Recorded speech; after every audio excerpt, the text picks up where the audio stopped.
Hello and welcome to Audio Gyan, an Indian podcast for those interested in design, philosophy, and arts. Audio Gyan documents thoughts, ideas, and insights from known and unknown gems of India who have done some remarkable work in their field of interest. Visit audiogyan.com for more Gyan sessions. This podcast is brought to you in association with Kultureshop. For those who are not aware of it, Kultureshop is a platform for some of the top cutting-edge Indian graphic artists from around the world offering affordable art and quality lifestyle products reflecting the new India. AudioGyan along with Kultureshop in this new season will be interviewing some of the brilliantly talented artists from India. So do check out cultureshop.in or visit their physical store in Bandra and newly open in Kalagoda. Alright, welcome to AudioGyan. Today I have Manu Ambady with us on AudioGyan, an artist associated with Kultureshop. Manu is originally from Thrissur, Kerala and now based in Mumbai working as a self-employed artist. He has an image-making style which is balanced blend of realism and figuration. His work has been featured by Kyoorius, RevolutionArt magazine, Creative Gaga, MTV Indies and more. He holds a dual degree from MITID and Northumbria University with a specialization in image making. So thanks Manu for giving us your time and welcome to the show. Hi Kedar, it's great to be here. It's a good honor and I'm happy to be here with you right now. Super.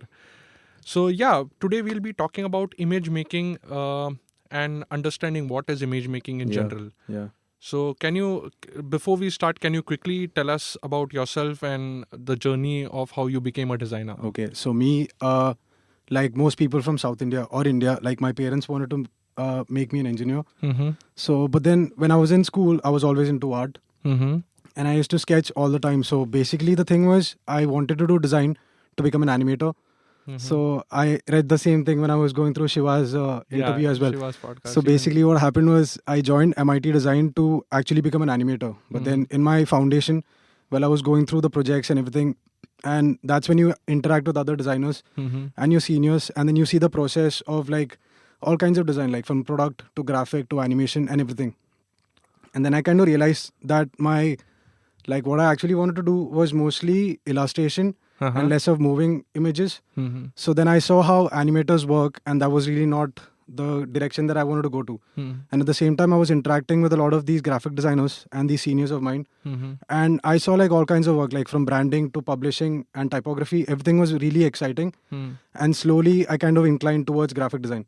So then in my second year, while I was doing communication design at MIT Institute of Design Pune, is when I decided that I wanted to do graphics. Oh, okay. And then after my second year, so we had to submit our portfolios for this dual degree program that was happening between MIT and Northumbria.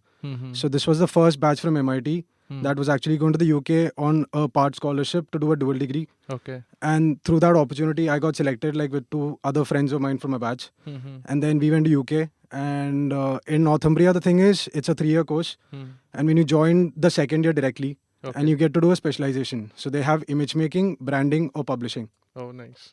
And me knowing that I wanted to get into illustrations, I quickly jumped into image making, and then I, just started working on projects. So all of my design projects there were all image making. And the idea of image making is that you get a brief, even if it's a magazine cover, you don't really design the cover in terms of like the layout of the type or anything. Like you always work on the imagery of it. Okay. So that's how I started getting into that. And then slowly, start evolving, and then you build up your own style and things like that. It's all exploration. Like nobody teaches you how to be creative or, use art. Image making is not always about like really good looking art. Like it's more about a concept and how you bring it out in your style. Yeah. So I mean, that's quite interesting. I would like to slightly deep dive into understanding what is image making for like a lay person. What exactly is image making? So it's like I don't think it sounds like a fancy term, but then so the process is very similar to like a design process where you get a brief and it could be anything. It can be like a poster art. It could be like a cover for something. It can be your own print series, it could be anything that is image related. But the thing is that you get a brief and then like even things like a book cover illustration, which is like very important.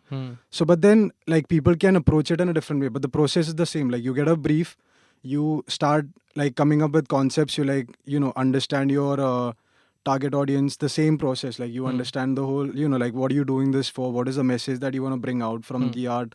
Like sometimes you don't want to bring out a message, sometimes you want to keep it open to interpretation. So then you go through that process. So you start thinking of your concepts, and then you start making like thumbnail illustrations, like small sketches of what kind of composition you want to do. And then at this time you are supposed to keep yourself like very open in terms of like not restrict yourself into like this is the style, that is a thing. Like at least when I was in college, because like you do not like you're not supposed to like have your own particular style at that point, because you're still evolving. Right? Like so people take time to actually come up with their own style, and then that's how these guys establish themselves, and stuff like that. So then what exactly is this your own style?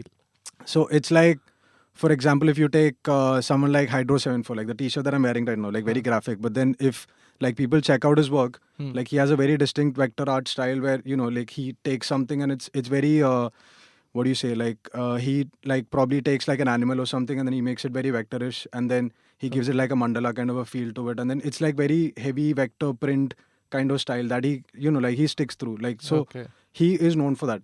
So then people come to him, like clients go to him, like from Nike to every other client, they would go to him for his artworks just because this is the kind of style that he does. So then they put that into a certain like a certain brief, or if they have a new series of like t-shirts coming out, so they just mix that up. So he is known for that kind of a style. Then there are other people like say Richie Beckett. He's another illustrator from UK. So he has a style of ink on paper, and then he does like illustrations for like Metallica and stuff. So he does their tour posters and everything. Oh, nice. And he has a very like ink on paper graphic style that he does, like a style of illustration later on, which he does coloring too digitally, and then he makes like sick posters for those guys. So like these guys have been doing this for a while, evolving, and now they have a certain style of illustration, like a certain style of image making that they stick to. So these clients go to them because they are known for this. So what's your style? Because I believe Kultureshop has so featured they you in, they have a series of mine. So basically I still think that I'm in that growing stage. Like I'm not there as a like a guy with a very rigid style, but there are certain aspects of my illustration which is kind of like which I know is going to stick for a while. So I'm into like kind of realistic work, and I like to so the things that I play around with, so I do digital as well, and I do pencil illustrations also, and then I do ink on paper. But the way I do it is a little different. Like the stuff that I did for Kultureshop, so that was like a mixed media style that I wanted to go for, and that actually kind of evolved from the concept that I had. So that series of illustrations that I did, the street vendors of Bombay.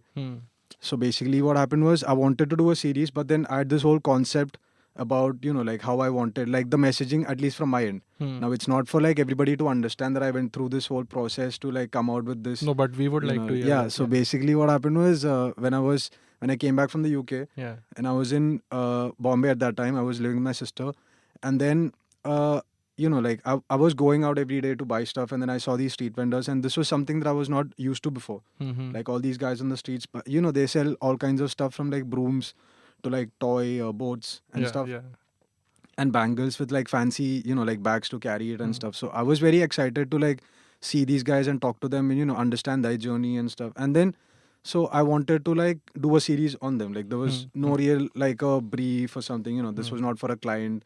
Not a commissioned work. Yeah, this was not a commissioned work. So this was like a self-initiative series, but I did it as a graduation project for MIT as my final project. So usually the thing is that graduation projects, like all these kids, they want to do an internship at some studio, and then they, like they do like a brand book or like a branding and, like a publishing thing.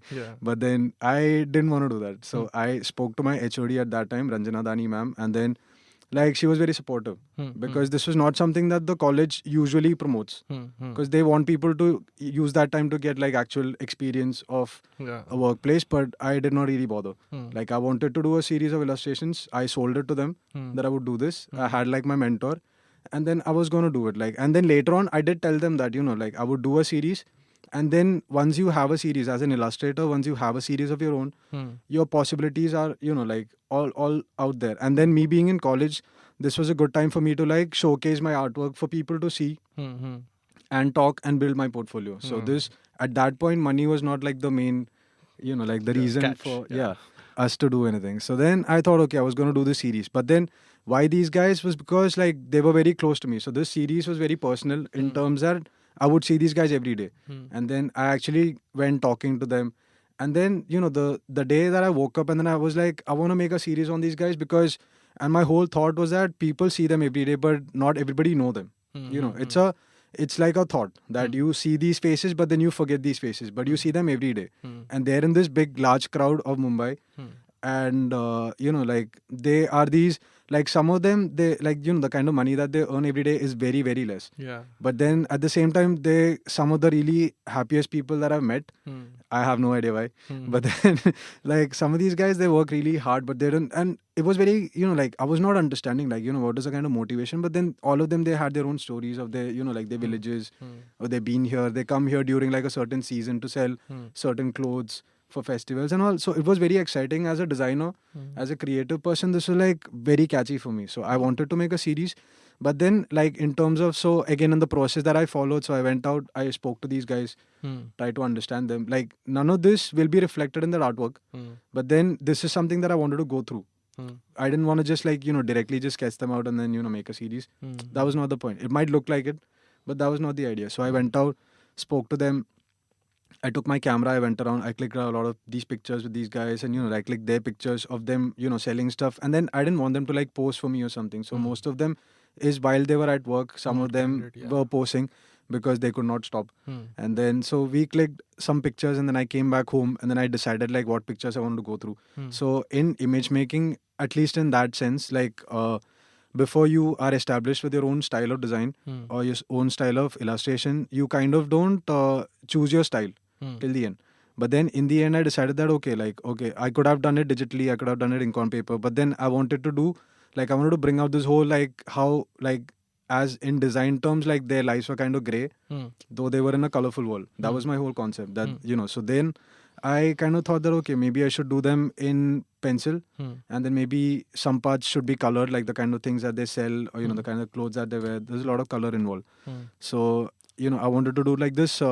So this thing called in image making, it's like selective coloring, like where you select like a certain aspect. There are illustrations where like the whole thing is in black and white and then there's like a very, hard tinge of red somewhere, like a little point. But then the point is that will take your eye in. So like, you kind of look at that. So like a lot of these concepts or a lot of these principles that you follow in image making, like people do that everywhere. So like right now when I'm working as a graphic designer and I do branding, I use the same principles. It's the same thing translated into another design aspect, but then it's the same thing. So in that project, so what I wanted to do was do a black and white, like a grayscale illustration with pencils, and then color certain parts of the person.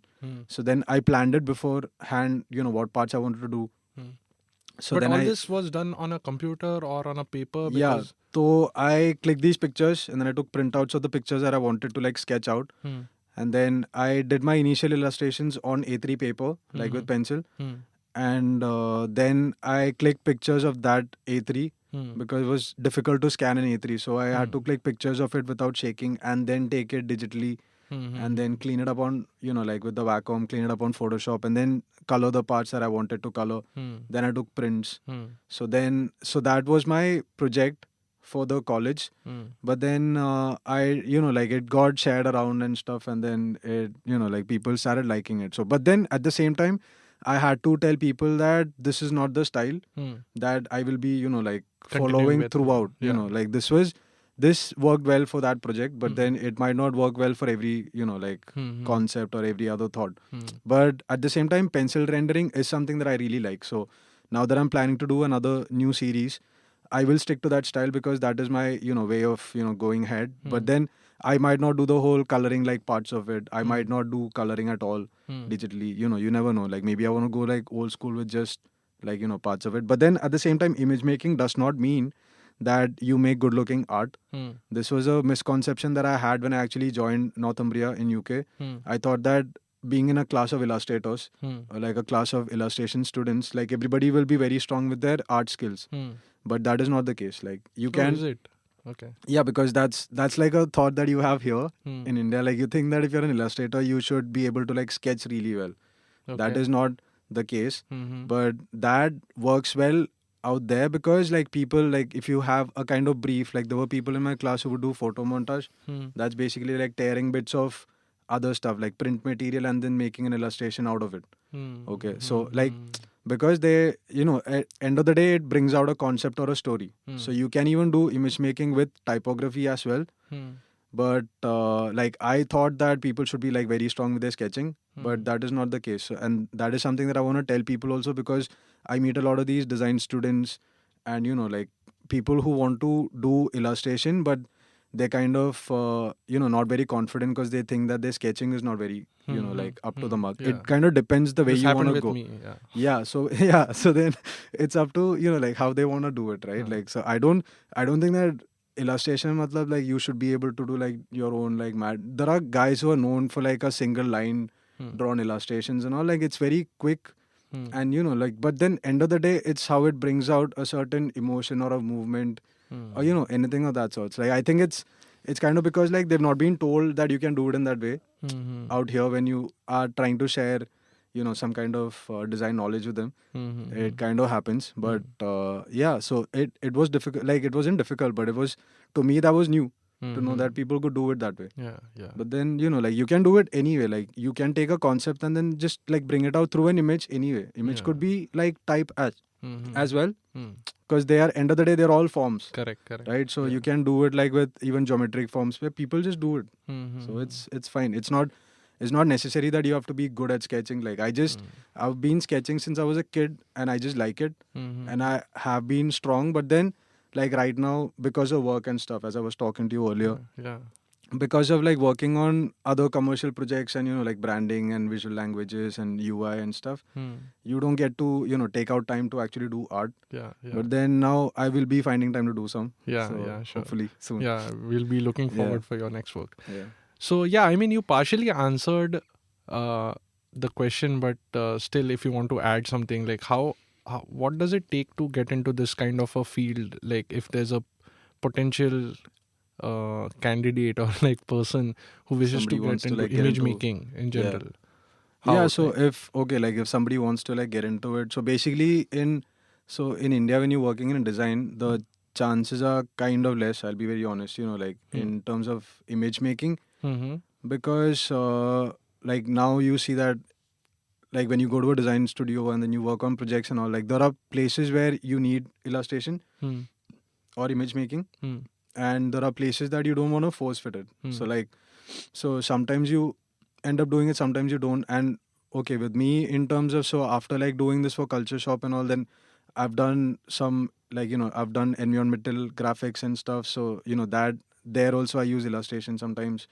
And then I have done poster works for like Hero Complex Gallery and all that. So that is, but that was, you know, like by just putting your work out there. So basically how, like if people want to get into it, all they have to do is just like keep sketching and keep making art, and then just, you know, like now with the social media and everything, it's very strong. So like, you know, it's much easier for them, and there are like lots of platforms where you can sell your artworks and you know, like you know, upload your work, and then there's Instagram. Wait to get noticed. So it's like that. So me with Hero Complex Gallery and all that, it's just that I did a self-initiative series again, like digitally, at the same kind of like very close to that time. So I took some of my favorite like classic cult movies and all, like RoboCop and this and that, and then I actually did some of those illustrations and I put it up on Behance, and then I actually started getting some messages, and then like people wanted to collaborate, and then so with the like with Hero Complex, I actually did my first work with them. So what they do is, they're in Los Angeles, and then what they do is that they have these shows where they take like a certain like a subject or something, and they have these illustrators who do like work for them, and then so some of these guys who actually I've been following and all, like Gabs and stuff, like these guys are like very famous on Behance, and they do like a lot of these work. So but is there any formal syllabus or education to learn image making, at least in India? I really don't think so, because in a design college, when you're doing graphic design in India, you actually like you kind of do everything within that. There's no kind of specialization that you get to do. So I think everybody ends up doing everything, and then now anyway, whatever you do, you come out and then you do UI UX. So it's just weird. But then yeah, I don't think there's a specialization. It's when people want to like. So when I was in college, I like a lot of these animation people would kind of do illustrations because that's their forte, but not a lot of graphic design people were really into it, or they didn't. You don't get time to do that. So I think it's something that you gotta like work on your own. Like mostly like the people that I've seen who do some good work, like even the people who are on Kultureshop and all of that, like they actually have these day jobs or something, like where they are designers, and then there are guys who do like illustration and like they work on some, but freelance then kind of a but then there are some of these people who like do get the opportunity to work on these projects. Like sometimes when you get like commissioned work, then that is really exciting. Like so I've had few of those, but then like it kind of slows down when you go into like a full time and then you start doing other kind of design work. So you kind of have to find the balance somewhere. So yeah, so and I think I have one more question around this, that your work which I saw on Kultureshop and overall other places, I found that image making like my interpretation of image making was only the kind of work you have done. So I had those thoughts in my mind. So and that's where this question came up, is how do artists like you who have specialized or specializing in image making see these new apps which are coming up, like on Instagram or like, because these Instagram or Prisma for that matter, which became like a huge hit sometime back. So they tweak these images with a lot of algorithms and just make them look good, right? So will they replace art? I'm sure not, but still, like, I would like to hear your perspective as to how these things will happen and how the technology is catching up to art or trying to mimic what a hand can draw. I think like, what's your perspective? The tech side of it is that so right now mostly, so before there was mostly like handmade illustrations and those kind of work, but then in between, like with back home and everything, so then like, we started having like digital illustrations, and then stuff you can do for like print and like moving stuff, and all that came up. Like with these new apps, I don't like, obviously like it's not going to replace anything, because like there's no thought behind it. It's just like they stylize. It's like on Photoshop, like if you go to stylize and then you use some kind of filter and then it just applies that into a certain image, but that does not become image making anyway. So but the point I'm making is there is some sort of a illustration or some sort of a artwork which you have made using a lot of techniques, like as you mentioned, you took a photograph, then you scanned it, and then you like took a photo of the of your illustration, and then again digitize it. So all that process has been like just simply removed by so how is that, like what is the difference in that final output? I mean, I am very sure that there's I know it's going to big be like difference. But I don't think it really affects any of us, because because we know what we do, and then like people will know us for the kind of work that we put into to get something out. And I like, even I don't think that people use these apps to like create their own artworks or something, maybe just to like stylize their own photographs and stuff and then just post it somewhere. I've really not seen anyone who's used these filters to create any kind of design and then put it out as their design work, because that, I think that would be bad for them, because like then it kind of shows how lazy they are. No, I'm not. Obviously this question is not very directed towards the immediate implementation what they're doing, but maybe a few years down the line. But then I know that a lot of like there are a lot of these digital stuff that's coming up which is supposed to help designers and all, like it makes things easier for us. But then there are always people who will stick to like old school media, and like they want to do it in a certain way, so that will always be there. But I do like, there are a lot of these guys who do like digital work, and it's very nice, it's very strong. so like I'm not against this or that, like, but then at the same time there are certain style or certain kind of illustrators that I like compared to like certain kind of work that you might like. So and then there's a certain interpretation for you as to what will be illustration, and then to what, like, to me personally, like when I see like doodle art and stuff, it's very quirky, and then it's very like in the moment, but that to me is not image making, because I don't see that a lot of, like, at least the stuff that I've seen, not a lot of like thought going into it, or like anything. Like it's kind of like a, like you do it in the moment and then it looks good. That's fine. But then that is something else that is coming up right now. But it is there, and like a lot of people keep doing that, like doodle art. I don't know if it's art, but then maybe. But it is also a part of image making. That is what I'll say. Like it will fall within image making, because like probably they had a thought when they started doing something, and then they do it in their own way, so that it does become art. Yeah, interesting. So, yeah. Cool. And where do you take your inspiration from overall? I don't know, like basically, so since I did that series in 2013, it's been like 4 years now, and I've really not worked on a series as such, but I've been thinking of stuff like since forever. So I've been looking at a lot of, like I really like mythology, and I like a lot of, stuff. Like I'm not religious or something, but then there are stories which, like, end of the day, it's all stories. So like I like to like go into these stories and then like maybe take something out of it, and then it can come from like anywhere. Like it's very cliched, but it's how you take it out. Like you have a story, and then it's how you want to interpret it, or how you want to see it visually. Because I like to, like, I've been thinking of some stuff, and then I'm probably like going to start working in another 2-3 weeks. But like it's a process. So I've been thinking of my concept. I kind of have the kind of imagery that I want to do. Like I've thought about the kind of like the kind of compositions that I might do. I know the medium that I'm using now, so I know, like I've reached a point where I don't want to, like, like, I know that this is the kind of style that I want to do for a certain reason, and then it's all about like getting the right materials and everything. Like it matters a lot for like me to get the right pencils and the right paper and all. Otherwise, like it's very difficult, because you get the wrong media also, and then it just like goes bad. So that takes some time, and then again I need my time and my space, and then you need to be free. So to be able to like do that kind of work, and then like only if it's like really good, and then I'm really happy with it, will I actually share it. So, but I'm hoping that this will turn out good. And then I'll be sharing some stuff soon. I think this is a good note to end this. It was pleasure talking to you, and I hope to have you again on Audio Gan. For sure. So that was Manu Jaishankar Ambady with us. We spoke about image making in general, and hope we have some more to explore with him next time. And that's it from today's GAN session. Stay tuned for more GAN on Audio GAN next week. Till then, bye.